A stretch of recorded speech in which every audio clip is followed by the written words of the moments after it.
Hi everyone, we are here with the incredible, legendary, Tony-winning actress, singer, dancer, performer, Chita Rivera, Where? Where? right here. How are you today? I'm very well so far. Yeah. I'm so excited about this. You're doing like an almost month-long residency here. So can you tell me a little bit about what goes into picking the songs and the stories that you're going to be telling and singing? Well, it's no different from any place else that I would play. Um, you get with your wonderful, if you're as fortunate as I am, musicians, and you talk about it, and you have a history.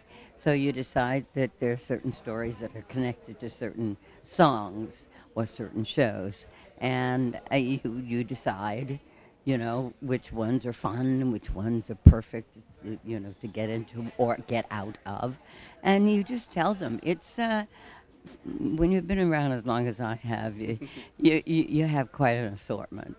So I'm lucky that way. Do you ever discover when you're putting together a show that maybe there's a song from the rink that you didn't necessarily, get the first time you did it, but now you're like, oh, I really love this song. Why didn't I notice how great this song was before? That's a very interesting question.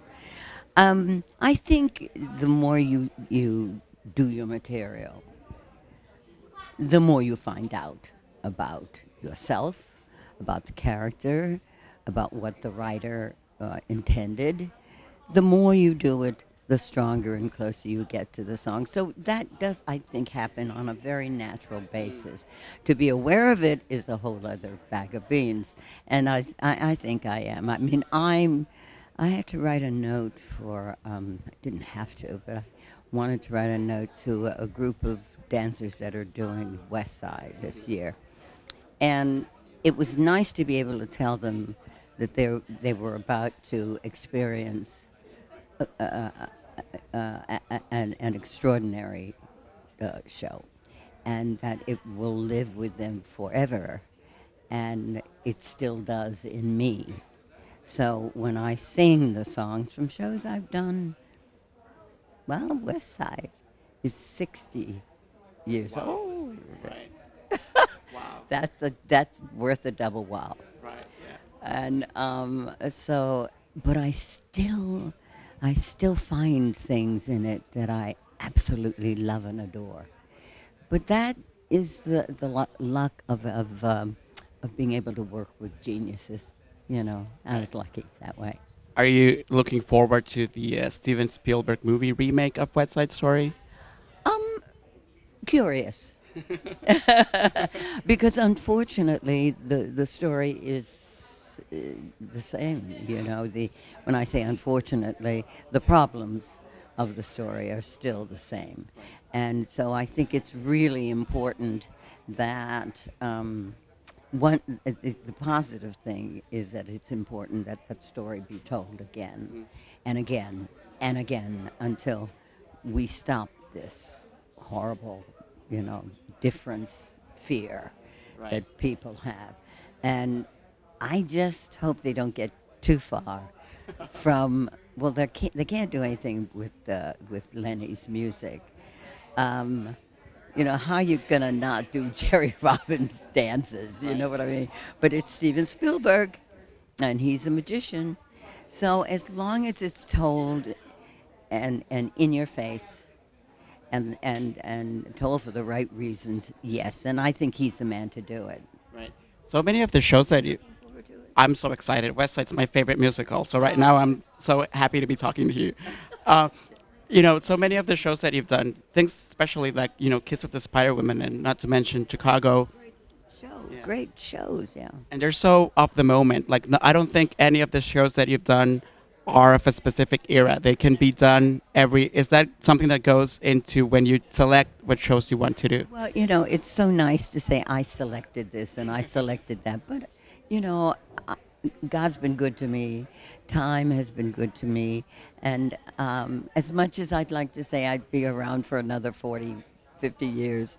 I'm glad I came along at the time I did, because to have worked with the John Candors and the Stephen Sondheims and the Fred Ebbs and the Julie Steins and all the great Leonard Bernstein's, all the great composers and directors, John Doyle, and all of these wonderful people. Um, I wouldn't want to change that, because they make me who I am, Right. and all those, and you're so smart to pick up on this other thing too, which I love, because I really get bored about talking about myself. I really do, but you've made it kind of interesting. I love the fact that I've been able to do shows that have everything to do with the time and the problems that are happening. Like Spider-Woman, I couldn't wait to take that to Texas. I couldn't wait to take that to states that, we were having a lot of trouble with those problems. I just wanted to spread the word. It's called Spread the Word. Right. I had a great priest friend called Father Robert Sackerman, who's passed away now. He loved the theater. As a matter of fact, he used to joke about, going into his pew and going into his row and crossing himself like the church. But he would use librettos from writers from shows, and he would use them in his sermons in church, and it was relevant to what these people were living, so they understood it. Right. So That's beautiful.